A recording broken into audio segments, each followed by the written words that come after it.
I am so excited to introduce my dear friend, Jaishri Abichandani. She's an incredible artist and activist living in Brooklyn. And you can read her very impressive bio online, but let me just say that her art is rooted in queer feminism, social justice, and radical love.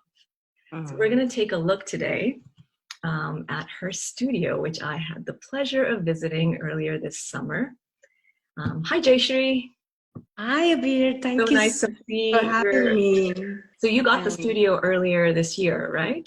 Yeah, You had another indeed. studio before, and so this is a brand new studio. Well, brand new in the last year. Yep. And so this is kind of the sculpture wall. And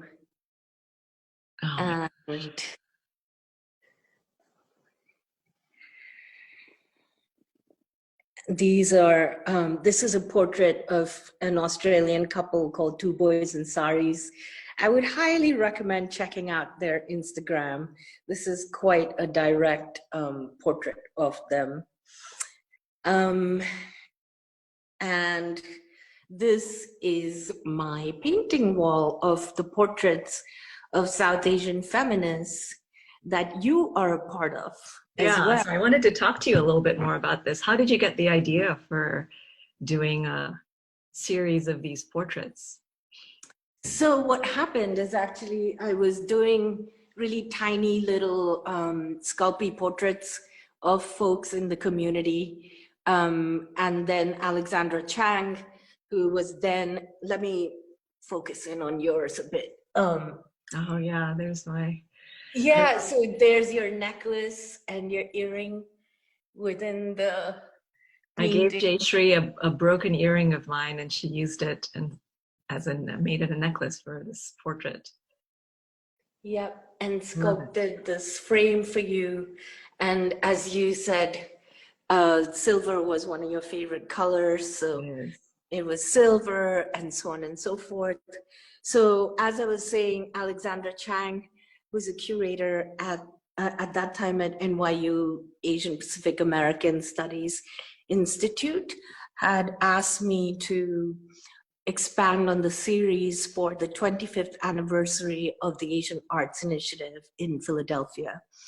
And initially the idea was for me to make portraits of saucy women, but I had thought that perhaps that would be a little bit limiting.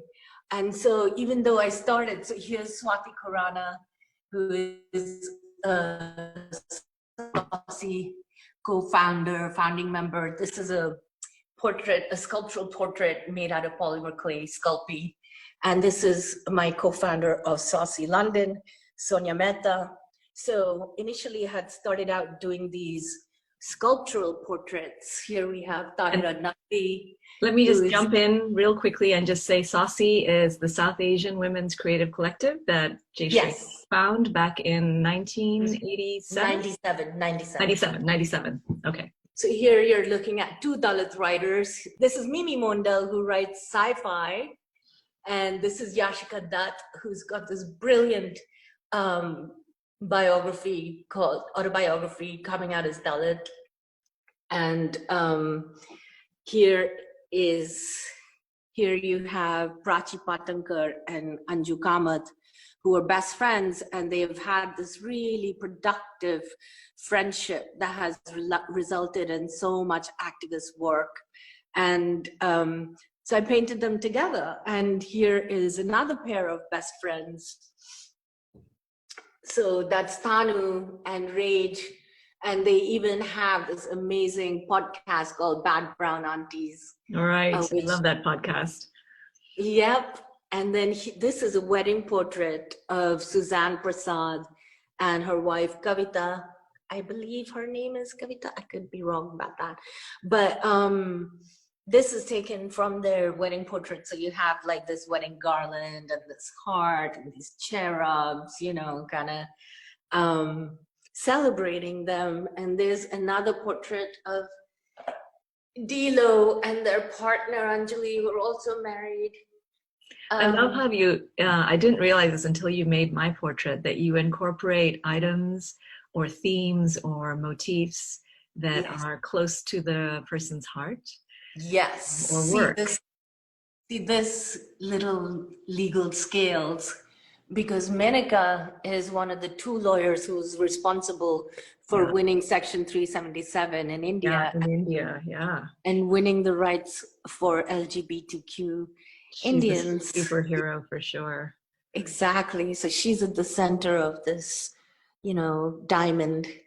And so the queer folks are in diamonds, and then we have circles, the ones who are not as queer, perhaps. Congresswoman Pramila Jayapal. And oh, lovely. I don't think I've seen this one. yeah, this is their, like, this is Janak, who is their gender non-conforming child. And I have been a real fan of Pramila's policies. With Naomi's painting, you know, I could have gone for a straight portrait, but this is like, you know, a look that Naomi does, and it's kind of her signature look, and we all know her by it, you know. And so we talked a lot about that, and so I decided to paint her in this way, and then kind of built this frame of tentacles with like beetle wings, and use the eyes that are used on deities to kind of amplify frames. Yeah, they're really fun to make, you know. And like, this is Tamali, who is also Sri Lankan, and she loves rocks, so she got, you know, like actual rocks on her painting, and I shattered them and kind of made them into a frame and embedded them onto the frame for her. So yeah, that's kind of where that's how the portraits happen, you know, from speaking with the folks who are in them and agreeing on an image often that they feel that, you know, like you gave me the image, so you chose the image that I painted. So that there's such a like a wonderful dialogue and a relationship that's built through the making of the painting that I really enjoy, you know. And I feel like the folks who are vision, right, for these portraits. Yeah. And even like, you know, the diamond shape of this, you know, it refers to the Maya Angelou poem where she's talking about the diamond at the meeting of my thighs. I love that poem. Yeah. Even when I started using the triangles for the queer portraits, I started that because of back in the day with the AIDS epidemic, the pink triangle of ACT UP as an activist triangle was so iconic, and they did so much work. So it's actually a reference to that triangle of ACT UP. So there are all these kind of coded things that go into the work, and the more you kind of spend time with them, you can, you know, see what's figure those out. Yeah. And I think you want to make this into a book? That would be ideal. I would love because, you know, we talked about so many of the women who are writers. I would love for you all to write the stories of one another, you know. I would be honored to. I think that would be such an amazing project to work on. And because to have all of these beautiful portraits in one place that you could actually just slip through and see our history of resistance and feminism. Yeah, very much so. I'd like to sorry, go ahead. Please. Oh no, I was going to say I also we at SAG, at the South Asian Avant-Garde anthology, we have commissioned Jaishri to make us an original piece, and she so joyfully obliged us with this gorgeous piece that I would love for her to show us. Let me pull it out. And we didn't give her any parameters because pretty much anything Jaishri does is just radical and full of this kind of profound political and portent. So we were all just agog when we saw what she did us. I was really happy to do this. So what I made for you guys is a portrait of Mahashweta Devi and Ismat Chugtai on watercolor, and voila, here it is. There they are. These are giants in the South Asian feminist landscape. Yeah, I mean, I read Ismat Chugtai when I was 13. I read The Quilt, and it kind of changed my whole life. And then I read Mahashweta Devi's stories. And geez, I don't think to date I have yet to read, like, you know, a writer who's as powerful as her and the stories that she wrote, you know. Yeah. And Her stories, yeah, are incredible. And The Quilt blew me away. I read it a little later in life, but I was just blown away by how powerful and ahead of its time it was, and how thoughtful. Yeah, in fact, a lot of Tahira Auntie's life's work has been to make accessible the writings of Isma Chugtai and other women, you know. And the thing about Isma Chugtai is that if you read the rest of her work, you'll realize how much of her critique is still completely on point, like nothing has changed. I think you were going to maybe show us a couple of other pieces. I know one of my favorite pieces of yours is the abortion goddess. And yeah. Perhaps you could show that one to us. This one is the abortion goddess. It's a triptych, actually. So I have to back up far enough because it's quite large. It's like 11 feet wide and like 7 feet, a little over 7 feet tall. So let's see. There's the central figure. That was the first one that I made. And these figures, this sculpture, they started actually because at my in-laws' home, my in-laws, my father-in-law is British and my mother-in-law is Italian, but she was born and raised in Egypt and he was raised in Italy, and they lived in the Ivory Coast during his career, and they had this beautiful ivory figurine that basically I blew up to make this work. And the figurine itself is like about that big. And they are reliquary figurines. And the way that my mother-in-law explained them to me is that they carried the spirits of dead children.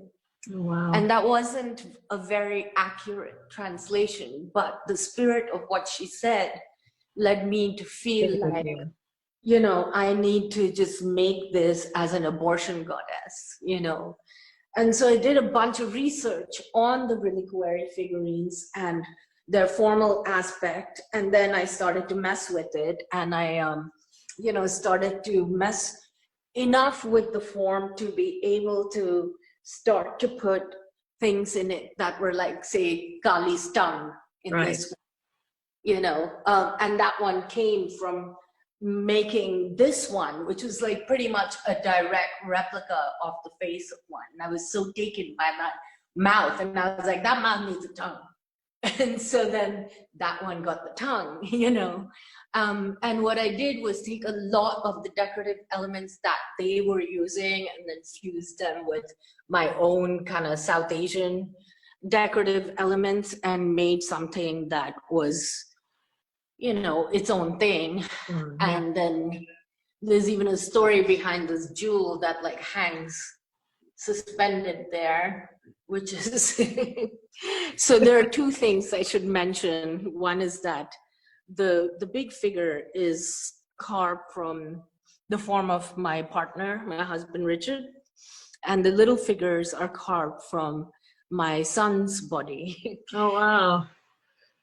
And so that jewel is from a Christmas party at my partner's boss Klaus's place, where Lady Gaga had come with like 4 or 5 amazing bouquets of flowers dripping with these jewels. And each bouquet had like, I don't know, a dozen of them.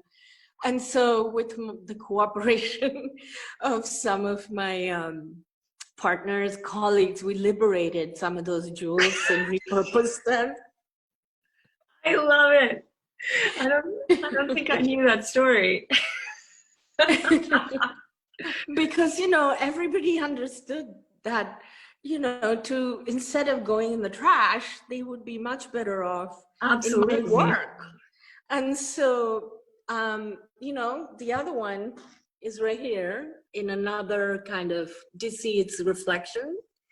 Yep, I do. And it's glinting. There's another diamond piece, vaginal piece about abortion, really. And, you know, there are three also because I've had three, you know, one in my 20s, one in my 30s, one in my 40s, you know. And every one of them has been a blessing to myself and the world. And I feel like, you know, most women I know have had to go through one or some. And like, I just wanted to make a goddess that blessed our choices. You know? And I'm so grateful for that. I don't feel like there's enough speaking about it, definitely not enough honoring of agency of women and what it means to actually be able to live and life in control of your own body. Yeah, I mean, you know, my child is perfectly happy being an only child, and one child is all that I ever wanted and needed. So I'm good, you know. So the one I'm actually working on now, I can talk about a little bit. And it's actually a companion piece. So this is the current one in progress. And it's a form that I've kind of worked with a whole lot, this kind of splayed leg goddess, you know. And she comes from this form, which I have also played with and tweaked, which is a Hindu goddess called the Lajja Gauri, and Lajja means shame, as you know. And so the Lajja Gauri is usually rendered with her legs splayed open and a lotus head. But now the pink lotus is also the symbol of the BJP party. And so this one is hanging her head in shame in a not in my name gesture, you know. And so she's still blue, but instead, I mean, she's still got her splayed legs, but she's got like Kali's blue body and Kali's skulls. And it's a direct critique of like what is being done in the name of Hinduism, you know. And so this sculpture is very much what leads to this sculpture. And I just like, you know, I picture them sitting next to one another when I'm done, and like, you know, the eagle is looking at the flower, you know, with her head bent in shame. And so this one I think of as like Kamala's inheritance. And so this is where the red, white, and blue of the American flag comes in, and like she gets the blue body, and I have yet to paint like little white stars on her.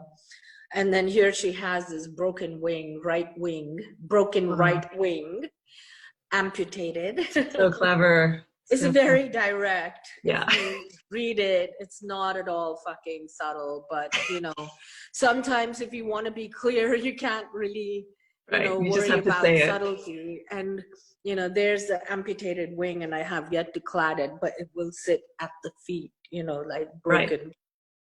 And then here's this twisted left wing, fucking hardly able to function. Yes. And like, you know, fighting itself. Yeah, exactly. And still she's totally unable to fly and move, you know. She's grounded. And so in this one, I used the same kind of trimmings that I use usually in the paintings, but I used it on the sculpture. Right. And so this is kind of the current work in progress, and I have yet to finish it. I have to do the back, I have to do the other wing, and paint on the stars and kind of jewel them a bit, you know. Right. But yeah, this is the current thing that's happening in the studio. I love her powerful stance. So sculpture is something that you taught yourself, right? You hadn't, it's not something that this is a beautiful shelf. I love this. It's got so many, you could just spend hours looking at this shelf.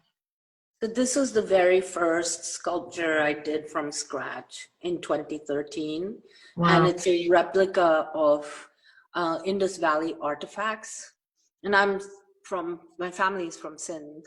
And as I was growing up, I really didn't have access to any of that history of my family, you know, not the language, not really the home, not the culture, none of it. And so anything I read about Indus Valley was reduced to one chapter, maybe in a book, if I was lucky.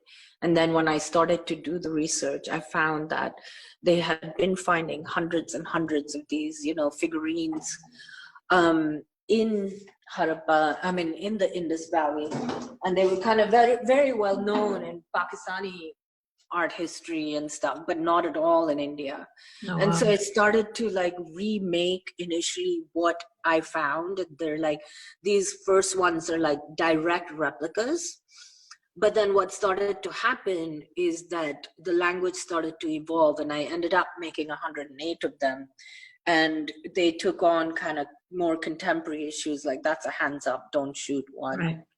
You know, this one here is taken from, it's quoting a Louise Bourgeois sculpture whilst talking about the ways that women are shackled in prison when they're given birth, you know, and things like that. So a lot of like socio-political issues started to come through, and a lot of mashing up of cultures. Like this is the Virgin of Guadalupe sun rays, and taking that and putting that with the Lajjagauri and, you know, things of that nature. So this is really where I taught myself to sculpt with the series. And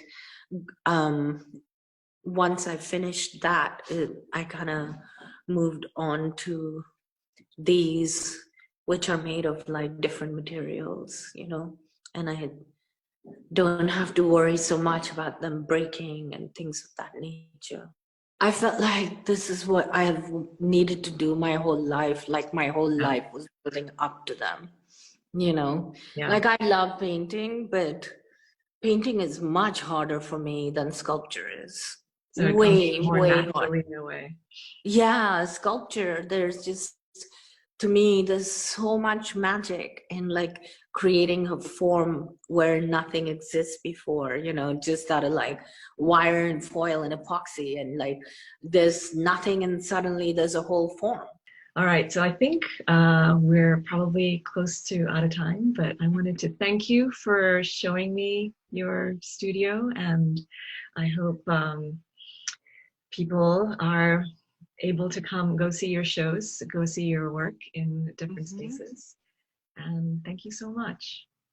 It was entirely my pleasure having you. Thank you for asking. Absolutely. I never get tired of seeing your work. Love you so much, Abeer. We'll talk soon. Bye. Bye.